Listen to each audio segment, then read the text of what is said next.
Hi guys, this is Lakhi Singh from The Edge. I'm going to talk to you today about 5 hacks to make millions for expert LinkedIn users only.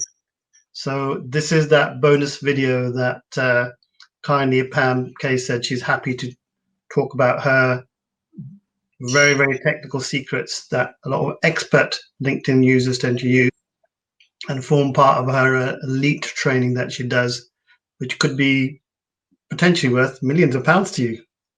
So what we're going to do is, Pam, there's something I'm going to use.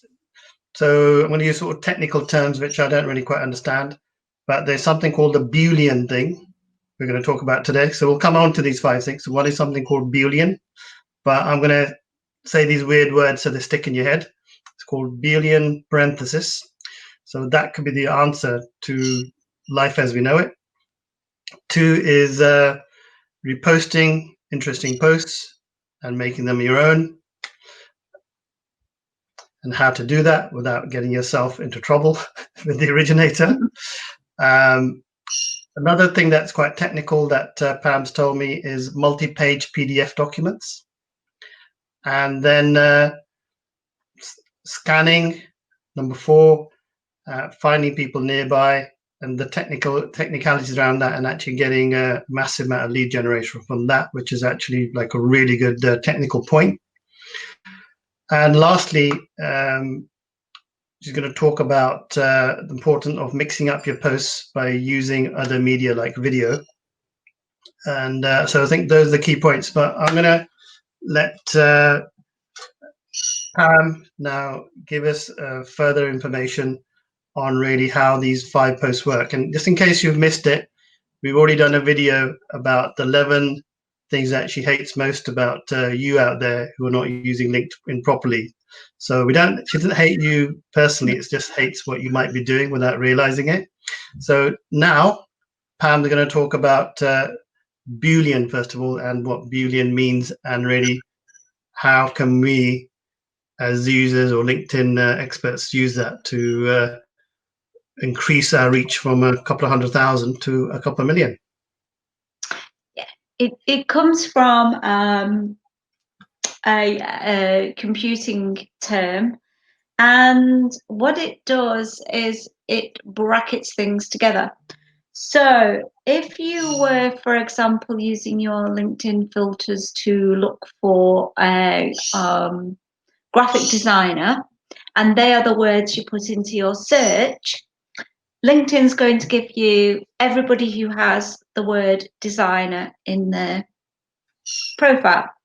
So you might get sort of like interior designer or building designer or graphic designer, all these different kinds of things, clothing designer. And you don't want that because you're just looking for graphic designer. So the first trick, for example, is to use speech marks and to put them around both words. So open them, graphic designer, close speech marks, and that should really narrow it down a lot for you. It's a little bit hit and miss, doesn't work all the time, but it should narrow things down. Lots of others, there's like ones with using parentheses, brackets. Just to interrupt for a second, do they leave a space? Do they need to leave a space like graphic space designer, or can they just write it together as one word? No, you can put the space in as long as both words are inside the speech marks. Okay, perfect. So I have a whole page of them if anyone would like to contact me. So if you're looking for a free access to the type of Boolean technology that Pam has, then please do get in touch with us at The Edge or directly with Pam. She'll be happy to help you. We really want you to grow your technology, your access to a wider reach, whether you're a starter or an expert. So experts who've got COVID-19 isolation type issues, but you're maybe struggling in a particular business line. Hopefully these are new things that you didn't know, but we will be very keen to hear of any other hacks that at expert level that you think can blow our mind. So that's a really, really useful one, actually. I think you told me that a few days ago when we spoke, and I've already adopted it, and it's had an incremental effect for some of my clients. So thank you for that hack.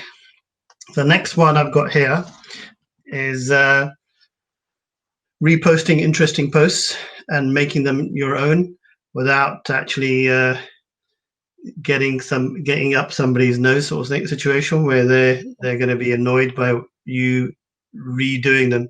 So there must be some sort of best practice about how to do that. I know actually about 80% of my posts, because of COVID-19, I haven't been too well for the last about a month or so, have been actually a lot of reposts because I didn't really have the energy to actually be thinking or anything like that when I was laid out in bed for about a week with some form of bug, whether it's COVID or 19 is a different matter. So tell us the answer. What's your view on I think reposting? You can share somebody else's post by just clicking the share button, and it does help them algorithmically. It's telling LinkedIn that this is quite interesting content, but it then won't get a lot of views. So it's far better to take their idea if you want, if you like it, and write it from your own perspective if you can. And Right. you know, I think if you go to other platforms like Facebook or Twitter, you might find an idea somebody's put on there and you think, oh, that's really interesting, and then put your own spin on it for LinkedIn. Look at what's in the news, and maybe not, but at the moment, LinkedIn's full of posts about COVID-19. And I think what we're crying out for is to hear something different. So search a little bit further down to the good news stories. Look at platforms. Brexit, maybe? Brexit, COVID-19, all very interesting.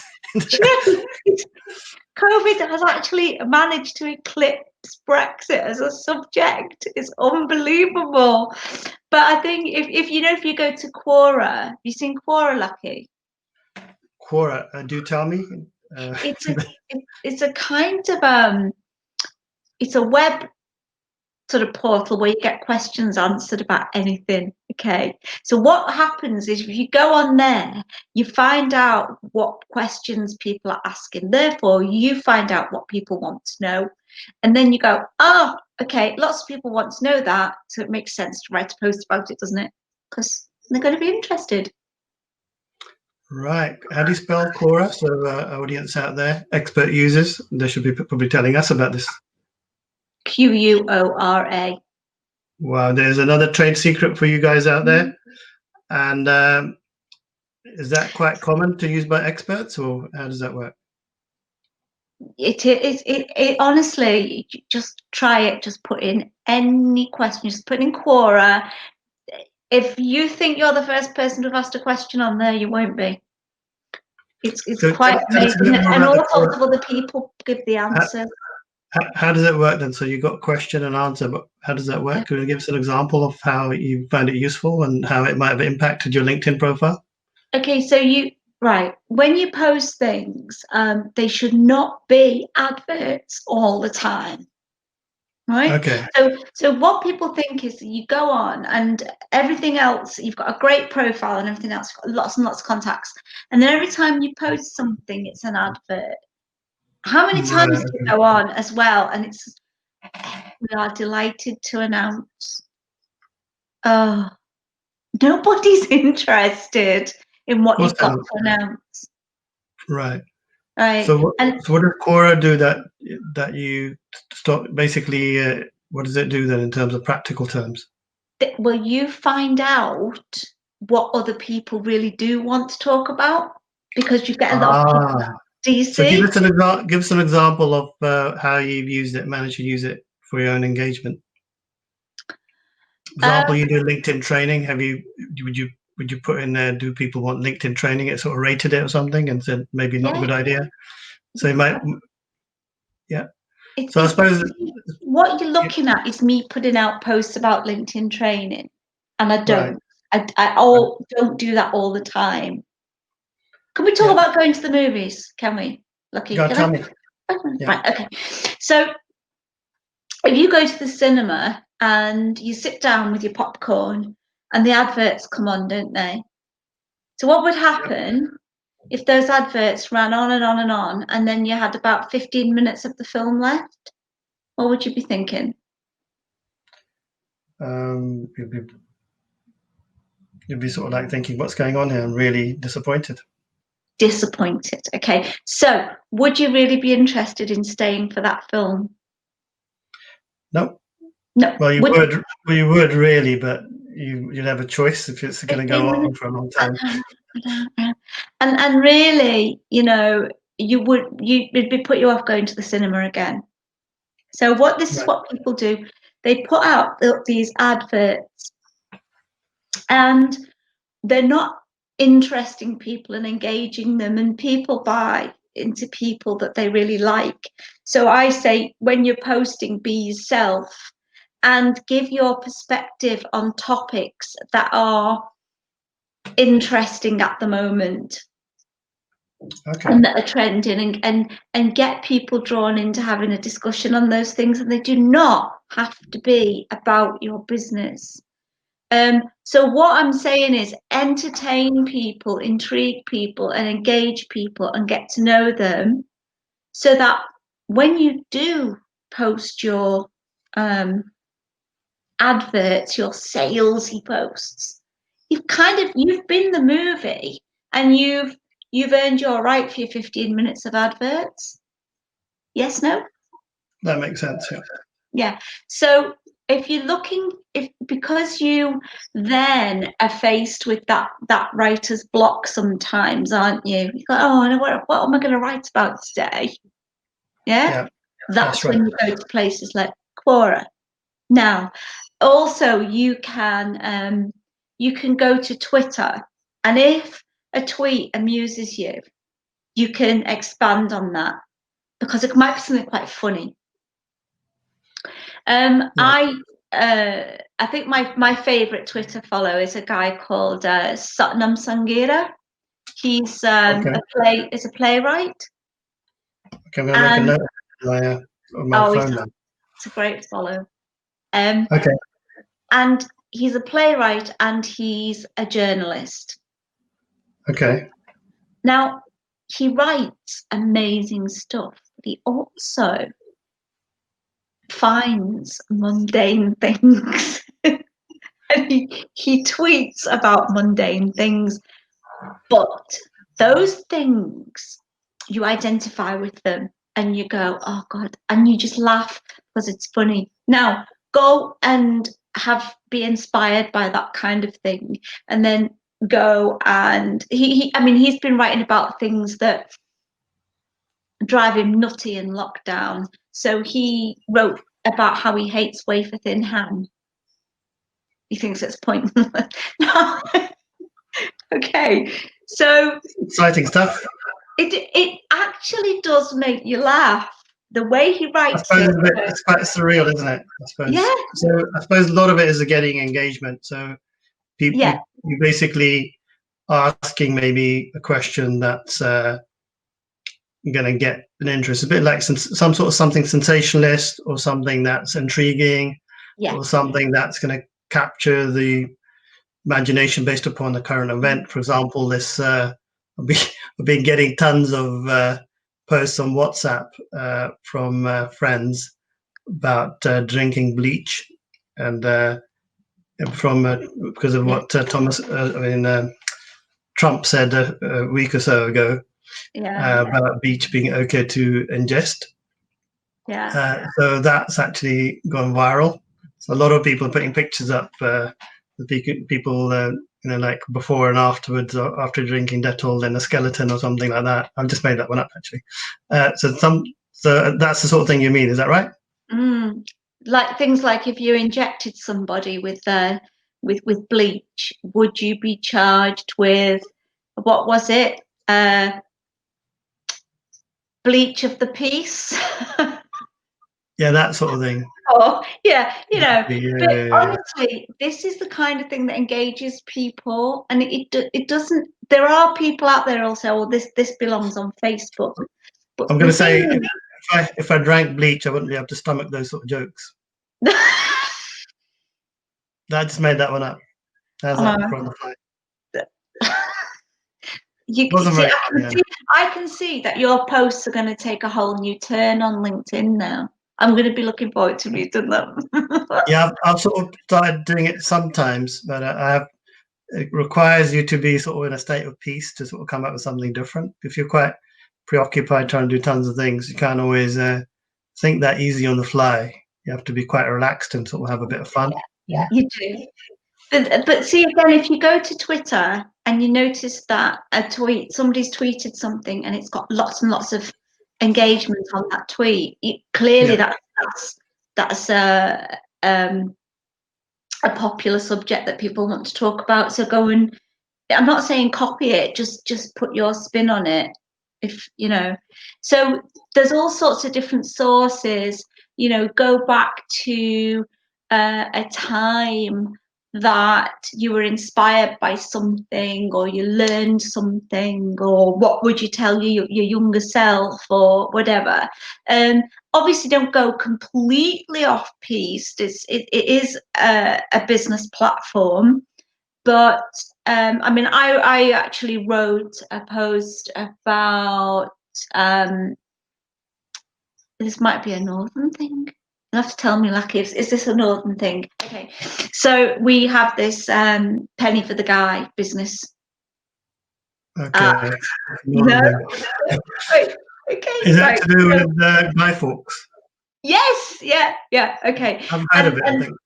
There's this poor scruffy kid outside of this supermarket on his upturned milk crate, you know, with his guy. It was a rubbish guy, but he'd made the effort, and he sat there all day in the cold by himself. And I thought, oh, give him some money. And I did this, and my business partner said, "What did you do that for?" And I said, "Well, at least he's not out robbing cars. At least we need to show him that actually he's made that effort and that pays, but crime doesn't. What kind of message are we giving to him if we don't reward the effort?" And I said, "There's a LinkedIn post." Anyway, it went wild. Everyone loved it. When I talk, because I related it to business ethics. See? And everyone, now look. I'm going to repost that one. I'll have to send you the link. So look for things at the end of your posts. You've got to get engagement. You've got to have people in the first hour after posting. You've got to have comments on your post. So Lakhi, put you on the spot. What do you think you have to do to get people to comment on your post? Got to make it like something that's out of the ordinary that captures their imagination. So that's it. So I'd probably write something like, "Did you know that I wash my car? I'm the only person in the street that washes their car when it rains." Now, you see, this would actually intrigue people to start reading, because they think this guy's a nutter. But when I walk down the street, I do see some people sniggering. Now, the question is, would you rather be a wise person or be a fool for not taking advantage of the rain? My advice to myself is that I'm being wise, because I'm not going to have to pay 10 quid for a car wash when I myself can actually basically take advantage of what nature brings. How's that the type of bullshit that I've just made up? Well, look, it's actually good stuff, because that would make people read and go, "What?" Okay, but look, how would you get them to comment on it at the end? So I would actually, I think you actually gave me some tips last time, so take those, which is to point some arrows below. Say, look, tell them, is this something you think is a good idea or a bad idea? Right. So you're asking a question, aren't you? That's right. If you don't ask a question, how do you expect people to go and comment? You've got to give them somewhere to go and invite them. People like being asked their opinion. And look, make no mistake that social media has turned marketing into a two-way conversation, and it's about relationship building, and you've got to drive that engagement. So well, we could write a book. We could call it conversational marketing. We could, yeah. It could be a bestseller. Yeah, Mind you, especially we're having a conversation, aren't your we? anecdotes. Yeah. I could actually write some really, really good anecdotes, actually. You're on, definitely. Sorry?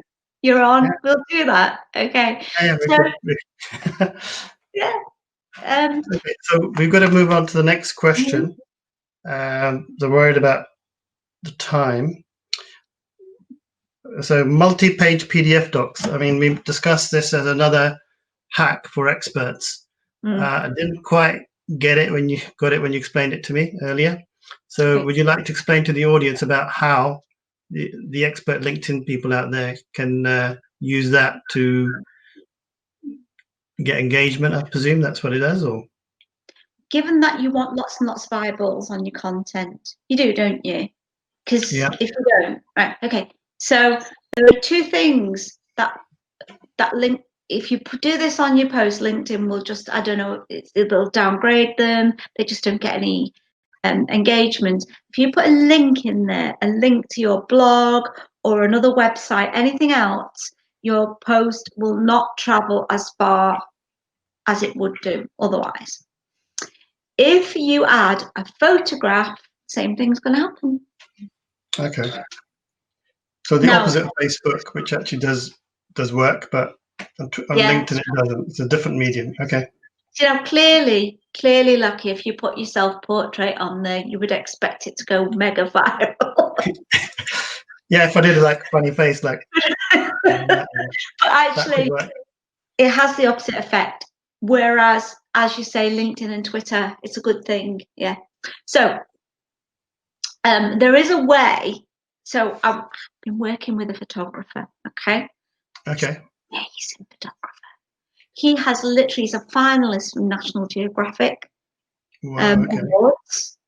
His work has appeared in Lonely Planet. It's appeared in the industry's own magazine, photography industry, everything. However, his LinkedIn post, he puts his photographs on. They are magnificent, and they don't do well. They just bomb. All right. So I said, this is what you do. You put them into a multi-page PDF document. At the moment, these are the darling of LinkedIn. So what you do is you create a PowerPoint. I've never heard of that. Right. So that's something new. Yeah. So on each page of your PowerPoint, you put one of your photos. This is going to do that again. Wrong way. Anyway, I will personally show you how to do this, Lakhi. Okay. So you create this PowerPoint. You put different photograph on each, but you start to tell a story in a few words. I know what you mean. So like a storyboard. Yeah, and then you turn that into a PDF. Yeah, I've seen. I think I sent posts to you earlier saying that this actually looks really good. It was like lots of clips of different things with movies. It was actually movies, and then like this writing underneath with the beginning and an end about what the action should be at the end as well, but leading you up to it. So it's like a storyboard, really, but a clever one. Yeah, I get it. You've still got to write something above that to make them flick through the pages. But people, so we could actually do a storyboard for this video. What you do, we can do it through pictures. Because there's a gentleman called Shaf Rasool, who's an ex-Dragon's Den guy. Nearly he does a lot of animated videos now. They spend a lot of money in terms of getting his social media up and ranking, that sort of thing. Yeah. Yeah, but you could embed stills into this we call it a carousel post, which means people have to flick through, and people like that because they don't know what's coming next. So there's kind of a striptease element of it. So you might say, oh well, you might give a few words and then say, and this is what happened next, and everyone's got to stop and flick. And these, and for some reason, if you do them well, they get so much engagement. Fantastic. Well, that sounds like a really good one, actually. So I think that's like a major share for you experts out there. And no doubt all of you experts already knew that.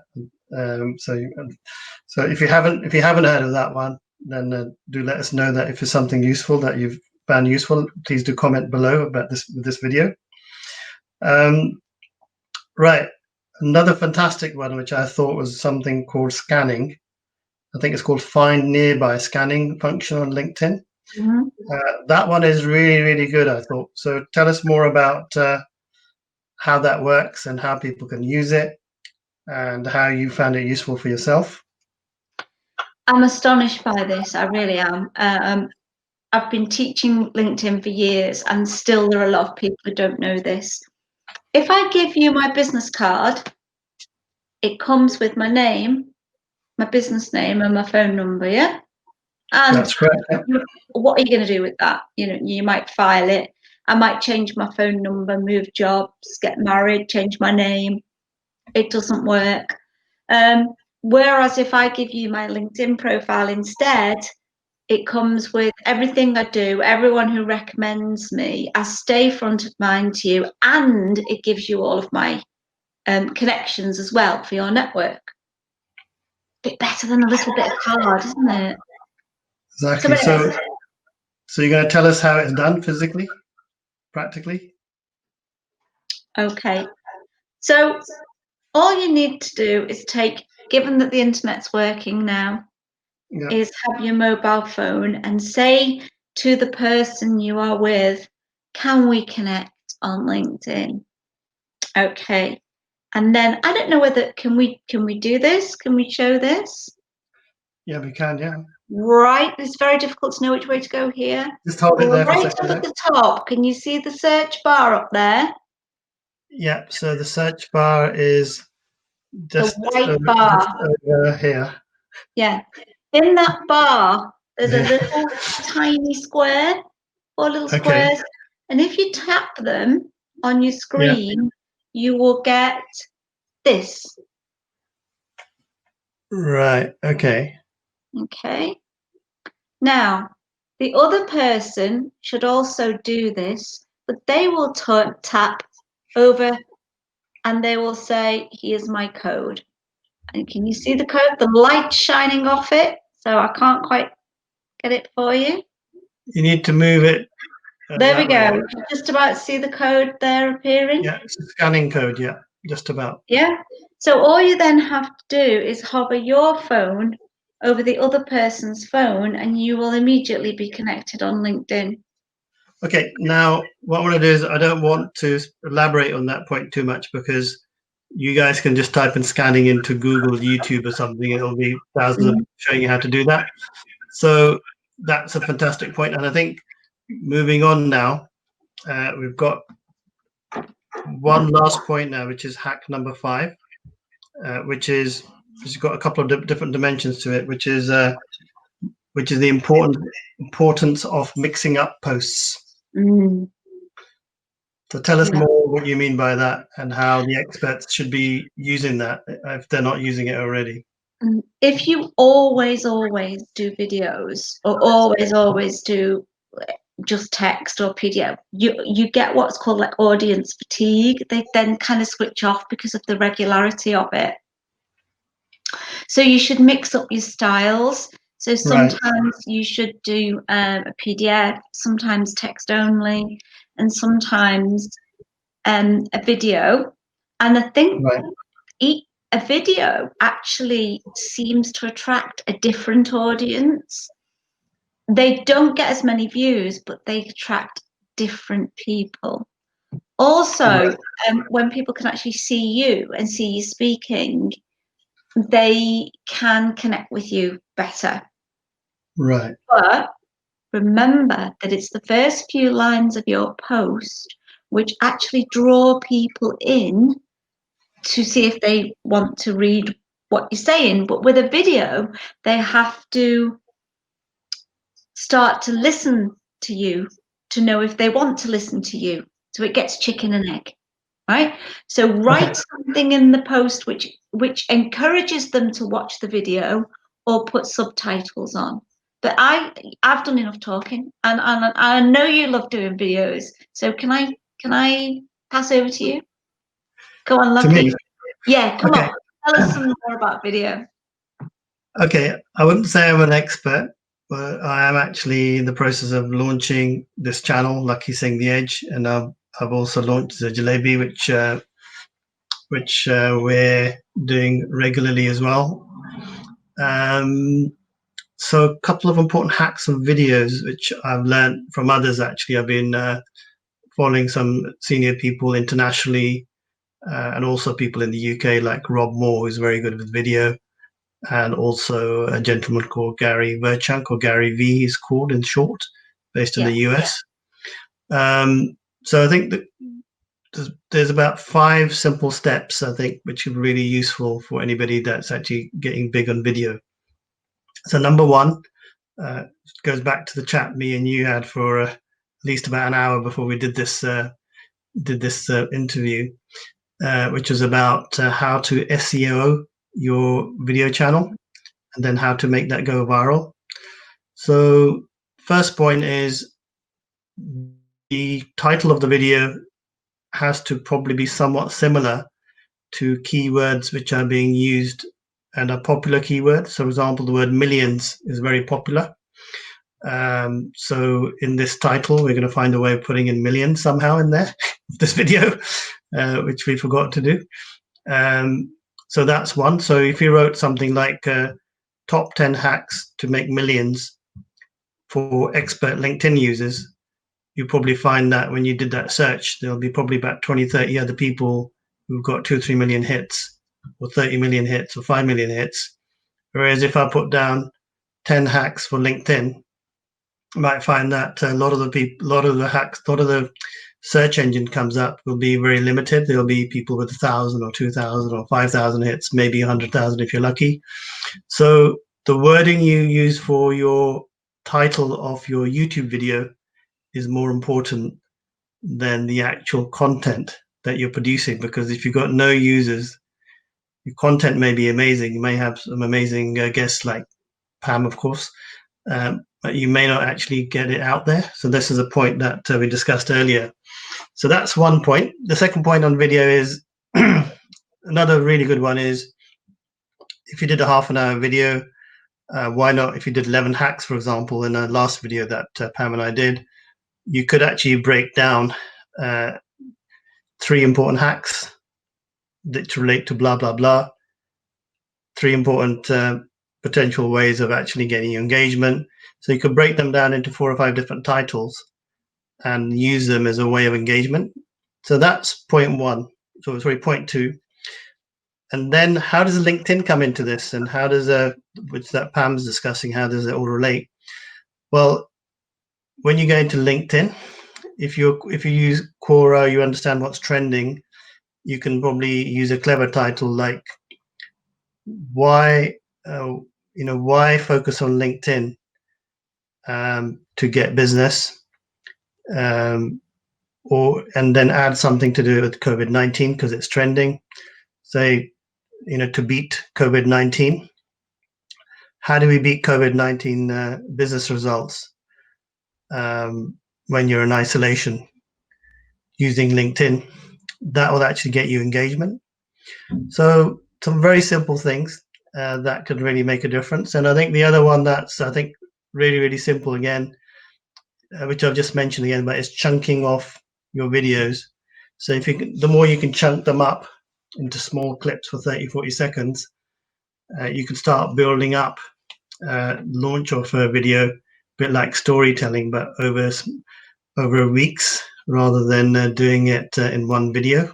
So it's almost leading up to the climax of what you're doing, but doing it over a period of a few weeks. So you might say hack 3 hacks this week. Next week I'm going to give you 3 more hacks.